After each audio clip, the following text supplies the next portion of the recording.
Welcome back to DM-Nastics, the gym for Dungeon Masters to work out their minds. I'm DM Neil, a.k.a. Jolt Maniac. And I'm DM Derek, a.k.a. How Not to DM. Heck yeah, we're back in the gym, and I thought I would bring Derek in on this one because I feel like when we talk about Dayeimbe and the forum, who better than someone who is on the forum all the time with me? And what did I name this one? All right, I had to double check. So this is almost my favorite literary device. This is the second time today I have stated this fact.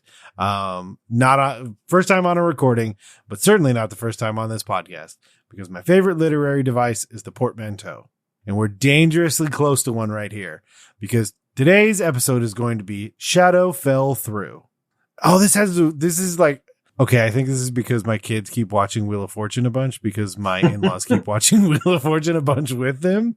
This has a really strong, like, nerdy Wheel of Fortune puzzle to it right now. But yeah, we're going to call it Shadowfell through.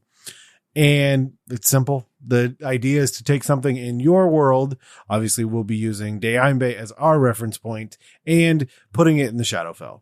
Inevitably, the higher level you go, this is something that is always going to become an option. Either it's going to be because your players specifically do it, or because you get a wild hair and you want to see the darker side of your world.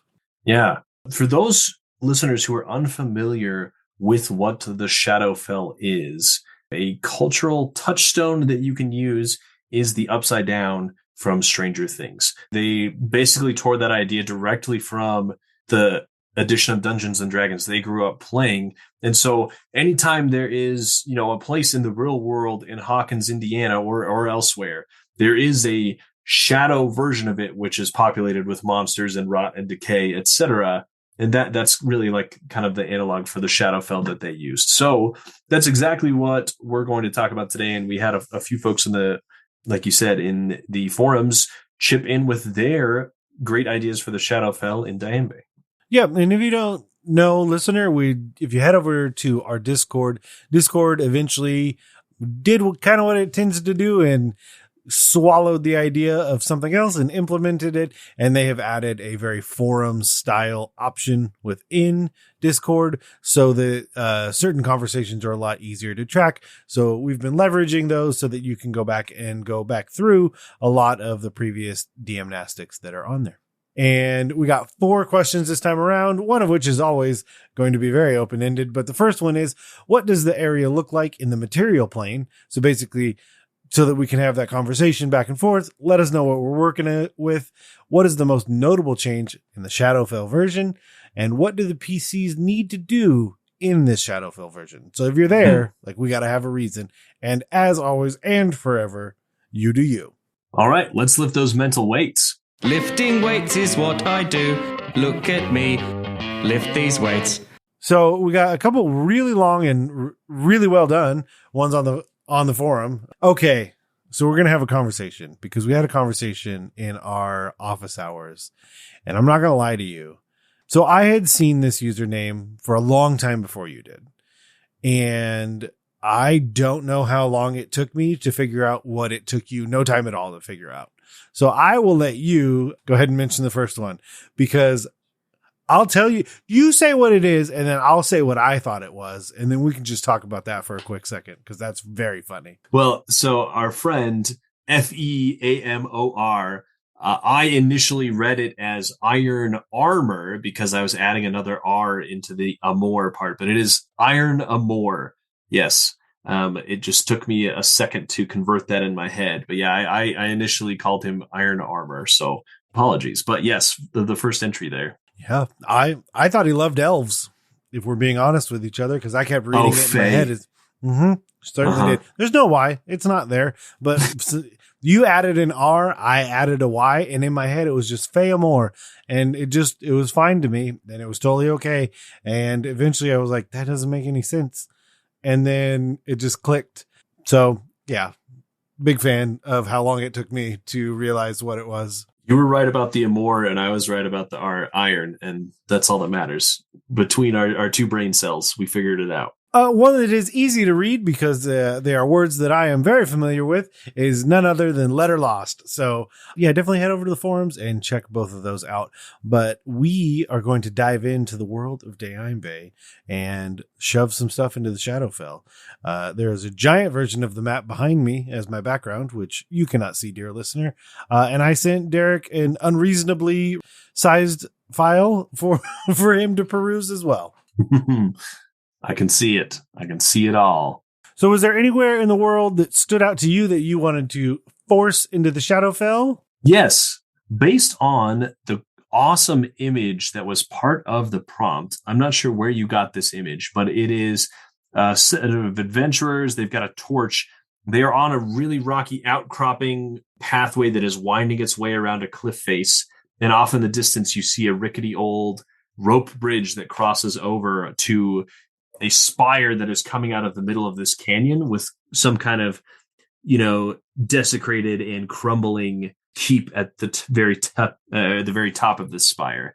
And so for me, that immediately made me think of Lucina Tyrion. Nice. And being kind of just east of the Heralding Peaks. And it would be a really fun place to do that. So I can tell you a little bit more. So that is the kind of capital city. I like what you've done with that image and that city. So the way it works on the material plane for Dayeimbe is that Lucina Tyrion is set on a Devil's Plateau. It's a real world formation where basically it's like someone walked very anime style, just walked up to a mountain, just whoosh, sheared the top off of it. And on top of that, long ago, a mage tower was built. And then around that mage tower, because the power of the mages and what they could provide became a town, so on and so forth. And eventually there is this large wall around it, very Isengard style, actually moves based on the magical power. And so there's only certain times a day that you can enter and exit the city unless something is happening. So the idea of everything else falling away and all that's left is just like this Devil's Plateau with something with ruins on it is really interesting. I like it. Right. There's some reason why, on this Shadowfell version, they're trying to get to this city. But yeah, I like that everything else has kind of fallen away. Maybe even like the whole rest of the plateau has fallen away, except for that Mage's Tower because of something. But I'm getting ahead of myself. Anything else to note on what it looks like on the material plane? It's a large metropolitan city, so like I think it affords us the opportunity to kind of toss in or out anything that we want. Yeah. It makes it a little more interesting as to what ends up at the bottom of this ravine, if like that's a little bit more of what we would want to dive into. I'm gonna probably end up leaning a little more devilish just because we keep calling it a Devil's Plateau, but I mean, it's wildly unnecessary. It's just me hearing a term and kind of latching onto it. Yeah, it's like the real life Devil's Tower. That's the idea, right? But it's really big and there's a city on it. Yep. Okay, cool. All right. So let's move on to step 2. What is the most notable change in the Shadowfell version? So we talked about a few different ideas, right? I talked about like the rest of the plateau having crumbled away, except for the Mage's Tower, which could be interesting. I also like the idea of the whole city just being in ruins and them having to navigate through the city to get to the center, to get to that tower and resolve whatever the issue is going to be in number 3. Because you could put all sorts of terrible things within the town, right? There could be tons of different traps and puzzles and, maybe cursed treasure or whatever that they could find within the ruins. And, it's basically like a dungeon crawl, but city style, like through the ruins of what was or what is on the other side, a bustling metropolis. Yeah, I also, okay, idea. Throw out. We'll see how we like it. The idea that the magic of this place is the reason you get to the Shadowfell is that there are just like darkened alleys that you go through and you just end up there. Or there are like there are portals that you could stumble upon accidentally. Yep. Just because it is the Devil's Plateau. Okay, and I can tell you exactly what just happened. I will. So I've been watching a lot of anime. Very nice. And I will tell you exactly which anime inspired this right now, because so it's from 2015. It's on Crunchyroll. It's rated PG-13. I'm going to be honest, I'm not 100% sure why it even got that, but it's called The Boy and the Beast. And it's basically there's ways to travel out of our realm into a realm of basically anthropomorphic beast people. And then like the way you get there are these like convoluted like spaces and alleys. And that's obviously I just made that connection for this as well. But it's in Tokyo. Like that's where the setting starts. And so like it's the largest metropolitan city inside of Japan. And so basically if you go down the right paths or wrong because you didn't understand what you were doing, you end up in another realm. So I really like that idea that people could intentionally or unintentionally find themselves in the Shadowfell in Lucy and Tyrion. Right. You like the first thing you do when you get into town is you head to the tavern, and then the tavern keeper's like, "Oh, you best be having, a guide in this city or else you go down the wrong path." But he like refuses to elaborate more. Like he's got like this haunted look in his eye and he's just like, hire somebody, but he won't tell you why, and you're just like, what, like what's going on in this place? So this is an interesting thing that I feel like is a fun way to really like spice up individual worlds, especially with something like this, is that back in the day, a job that you could have had your whole life, your whole career for your entire adult working life, you could have been a lamplighter. Yeah. Because these lamps will not, in fact, light themselves. And so the idea that you would go there and, that's even more interesting. It could even just be a service. Yeah, like a guild or something. Yeah, like it's a thing. Like, no, you have to take unless you can prove why not, you have to take this person with you or else no, like it's not how this works. Oh, that's so fun. And it'd be a super fun way to like tack on an NPC as well. That it reminds me of the London cab drivers and how they have to memorize the entire city street map of London. And part of their quiz to become a cab driver is you ask them, okay, take me from this street to that street. And they have to tell you the most efficient path to get there from memory in their head. It would be like those kind of people, right? Like they have the whole map of the city memorized. They have all of the portals where the bad things could happen memorized. Or alternately, it's always changing. And they are the only ones who can like sense when a street has been like when an alleyway has been turned into a portal. And so like the ever shifting thing means that you have to have someone with you who's like up to date on the latest map of what it is, like, oh, actually I heard that last week there's another one in this alley. So we got to go three more down or whatever. So the American equivalent and is actually, I know this because it's one of my players. He works for an ambulance company. As an EMT, and like to get certified, he had to prove like street by street by street by street every conceivable way. That's also a really interesting thing because it could be used. Also, I say the word, I've been editing myself and I say the word interesting an interesting amount of times. So we're going to go ahead and try that again. But he had to basically prove that he could get anywhere in town, just like you said, verbally. So it wasn't even get in the car and go. Like, no, in your mind's eye, you have to prove to me you can go from A to B right now. The thing that would be even more fun is if you could leverage the portals in a certain way. To go fast. Oh, yeah. To go faster. We can take this one to get to that one and it'll take us across the city risky, really fast. So risky. Yeah, but like we might run into some whatever's in we the might die. But You want to get across town fast, but you might die. I mean, like that's like getting in a cab, right? Same. That'd be really fun, actually. I love this. I'm definitely using this eventually. Yeah. So we've talked a lot about like the kind of the liminal space that is there, but if we are there, I feel like we've kind of connected the two because what if there's an issue? What if traveling through is no longer safe in any way? And there's what reason could that be? And hiring the players to come resolve that because it's an important piece of town. Using those passages or are a ton more popping up and we don't know why kind of thing.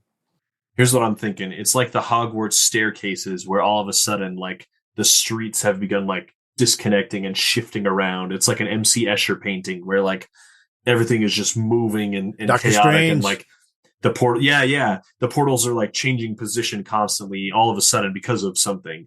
And that's like the issue. We can't predict them anymore, and therefore it's unsafe. Like a few people have gone in never to return. We need someone to go figure it out. That's you guys. Yeah. Man, I am in homework mode right now. So Oblivion Song by Robert Kirkman, the comic book writer who wrote Walking Dead, as well as Invincible. One of the other works he did is called Oblivion Song. And so they created a device that transported like 10 city blocks to another dimension. And in turn, 10 city blocks worth of that dimension showed up here. So it's just like straight swap. Boom. Yeah. Yeah. I feel like that's happened in other stuff. Well, there's going to be that new movie where they're in like dinosaur times and it's like a whole suburb that got transported. But this one is in there. See, I want it. I want that word so bad. But this one could do the same thing where you have not just the portals, but pieces of the Shadowfell that are starting to show up in town and pieces of town that are no longer there. Like that is like the escalation of this idea. I want that. I want that bad. Cause yeah, at this point you can like, we could do a campaign now, like rather than just like a one-off or an arc. If you're having to deal with the idea that entire swaths of this realm are getting swapped with the Shadowfell. Yeah. It could be huge. It could be like a Dayeimbe wide problem if you wanted it to be. Also, that is also only a 36 issue run, and great story. Concludes fairly well within those 36 issues, so it's definitely something I'd suggest reading. That was really cool. All right, so what do they need to do in the Shadowfell? What is that's number 3? What is the thing that has caused this to happen? I'm thinking that there could be a lot of different versions of this, but like maybe some kind of like guardian failed at their job and a bunch of chaos got free, or like demons or something got free and wreaked havoc on the portals, or in the Shadowfell somewhere something happened to like maybe it's like the current leader of this city has struck a deal, and as part of the deal, like their power is being drawn from the Shadowfell, which has kind of thrown that side into disarray where it was normally more organized. Yeah, something like that. What do you have? So this is another thing. I think I'm at the point I've quickly realized I'm getting to the point where I'm trying to think of things that I haven't done in my own span of DMing, or things that I don't hear come up in conversations quite as often. A typical thing is there's a big bad. Yeah. I feel like we don't use groups of big bads quite as often. So having a coven or a cabal or Alt. some other group based C word is apparently where we're going to go. But I've also been watching and reading a bunch of Freerin, which the demons that are there are very human in nature, except the way that they conduct themselves. They, like, in appearance, kind of human, certainly with horns, and they have very intense magical powers, but their ability to interpret or feel or things like that, the way they approach life is very inhuman. And that would be a way to go here, because you can also have different types that kind of square up against the different types of attacks that you have in your own party. Do you have one that is very melee based? Do you have one that is ranged? Do you have these different abilities that they all have that they can leverage to counter some of the things that your party can do? And so that'd be fun. Just to kind of spice it up. I would go Baldur's Gate style with initiative if I have multiple big bads, though. I wouldn't go all me, all them, all me, all them. If I had like 2 or 3 big bads, I would roll them separate initiatives to keep the fight more interesting. For sure. And it'd be interesting to face off in the Shadowfell as like the portals are changing or the streets are moving around or whatever. Like you could have a system of dice that you're rolling for each platform or area they're on, and like how it shifts during that turn. And so they have to constantly keep moving around and adjusting. And the villains maybe either know what the pattern is or like somehow are in control of it or something like that. Could be fun too. Mid-fight, they just show back up on the material plane. Yeah, just like all of a sudden. In the middle of a bazaar. Mm-hmm. And then the guy does all his cool sword moves, and then Indiana Jones just shoots him because he's tired. He's like, I'm not going to fight you with his whip. I've got a gun. Okay. I feel like we've basically done it. So what's the you do you? I like looking around at your map like we did. If you have a world map, this is a great way to do it. Or wherever the players are currently, just think about what the Shadowfell might be like. And if the opportunity presents itself for them to explore it, then dive in from there. Yeah, I think what we did was a lot of fun, and it's really fun to think about how it's different and why, and what might be living there or what might be coming from there to kind of affect the material plane. Like I said, Stranger Things is a great touchstone. Like they visit lots of different places that are in the Upside Down and in the real world, like the lab and houses and just like general streets. Like the whole last season, they're like combing through the whole town Upside Down version. So there's a lot of different ideas. And I in the last season of Stranger Things, this is mild spoilers, but they have like a base of operations the military does that exists in the Upside Down, and that's really fun too. Like it could be really interesting to have some kind of organization that has created a base in the Shadowfell, and like they're attempting to explore and expand out through there too. That would be another fun idea or interesting idea to explore. Yeah, I would, and this is again pulling more from Oblivion Song. I would have, and this is only going to work if we're making an arc or a campaign out of this idea, but I would have a subset of people from the material plane that have found a way to live here. Yeah. They've like carved out some space, like Frontier. Yep. Like, oh, this is a new place to explore, new opportunities. Somehow they've figured out some way to eke out an existence. Yeah, that's interesting. And they're okay with it. They're not necessarily interested in going back, and they're just relatively content with what they got going. I'm trying to think. There's a bunch more media that kind of has that trope that you could pull from in it, but I'll have to remember those. Like, we've set up base in this hostile place, and we're not leaving, and we're going to figure it out. Oh, like Avatar, the movie. That's like textbook, but it's a lot more vibrant and interesting instead of it being hellish and decaying. But if you like this and you want to go on to Apple Podcasts or your podcatcher of choice and leave us a rating and a review, we would love it. And of course, if you want to tell us about how you've been forcing your world and players into the Shadowfell, you can always email us at dungeonmasterblock@gmail.com. And of course, if you head over to social media, I'm real big on this now. Go hang out in the Discord. Honestly, that's where we're going to be more often than not. That's where we'll chat with you. And that's where other DMs are working on stuff together. The vibes are much better than social media. Trust me. Yeah. As much as I do this all tongue in cheek about this, here's a genuine piece of advice when you do go to social media. Yes, the algorithm is not your friend. No, it wants to put stuff that keeps you there. But one of the things that a lot of them have are mechanisms by which you can try and train it. So one of the things on Instagram is that oftentimes it will show you a post and give you the option to tell it you're not interested. So yeah, just take a moment, recognize things that get you all fired up, and Marie Kondo those posts. If they don't bring you joy, tell Instagram you're not interested. You can do that on your Explore page too. In the search page, you can hold your finger on any post and say not interested, and it will get rid of that. And that also cleans up your algorithm too. If all of a sudden you're seeing a bunch of stuff, you're like, wait a sec, did I watch one thing one time and now it thinks that I want this? Yeah, you can clean that right up. You know what? I'm gonna do a second piece of advice since I'm in the mood.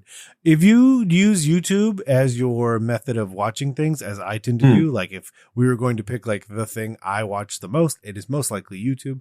Now that said, I came to the sudden realization that I do a thing that is a very small subset of people that use YouTube, and it terrifies me that this is true, is I only go through my subscriptions page. I don't use the homepage. No, I don't look through any of them. I literally opened YouTube right now. If I see something that I want to watch, it is because I recognize that it is something that someone I already follow. And so the first thing I do when I open YouTube is I go straight to my subscriptions. I guess there's even a world where I could just start going to YouTube's YouTube/feed/subscriptions, which would probably be an even smarter way. But the only thing that I watch are the people that I have specifically subscribed to. I am not letting the algorithm tell me, because it has done it before. And I was like, this is funny. This is supposed to be satire, right? And it wasn't. And I hated what I watched, and I've never looked back. And I found out I'm probably less than 10% of people that use YouTube. So yeah, go to that subscription page, y'all. And when you do, you can also head over to blockpartypodcastnetwork.com for everything else on the network. A huge thank you to the bards over on Bombarded for our intro and outro music. You can find out more about Bombarded at http://bombardedcast.com. So rather than let these mental, nope, no need to work out alone. Check out this amazing lifting partner. It's the DM-Nastics gym and you're lifting the thing, but sometimes you need help. It's your lifting partner. Since we're already on the topic about YouTube and just going to your subscriptions page, somebody you should totally subscribe to and watch what they're doing is Bob World Builder. It is impossible for me. It's only because I read those 3 words together. It's impossible for me to not say Bob the World Builder, because I grew up in a time where it was Bob the Builder. But Bob does fantastic stuff. And I think one of the stuff that he does that I like the most is he just does these enormous polls where he just kind of he leverages his community to kind of get a vibe check what they feel like, because he's at almost 250,000 subscribers. So when I asked nerds their favorite RPG, and he had 30,000 votes. Yeah, that was like a month ago.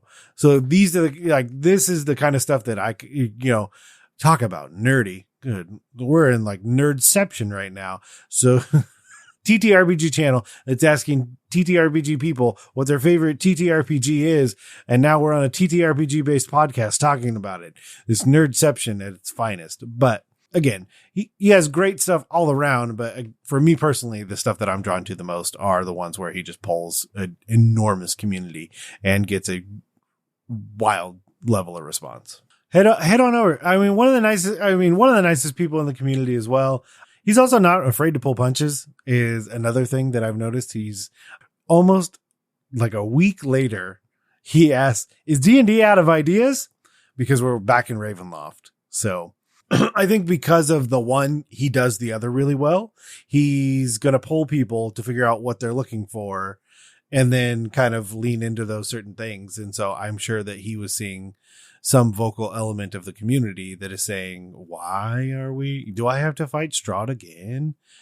Or something along those lines, and kind of digging into that. I've also watched him handle some controversies very well in a very outside perspective and just trying to piece things together. So yeah, Bob World Builder, insert the wherever you feel necessary. And there'll be a link down in the show notes. I get the being sick of Ravenloft, but also at the same time, like Jameson, who we just had on, just bought Ravenloft stuff because he's never done it before. And he's like, oh, Gothic horror, that sounds fun.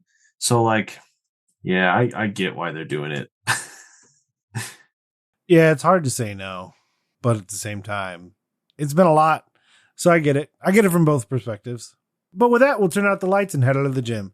Before we go, I want to implore you, the listener, to join us on the Discord and anywhere else you can find us and take part in these challenges, exercises, and other amazing conversations being had. To do that, head over to bit.ly/DMBanter and try some DM-Nastics so your players don't ask, do you even lift?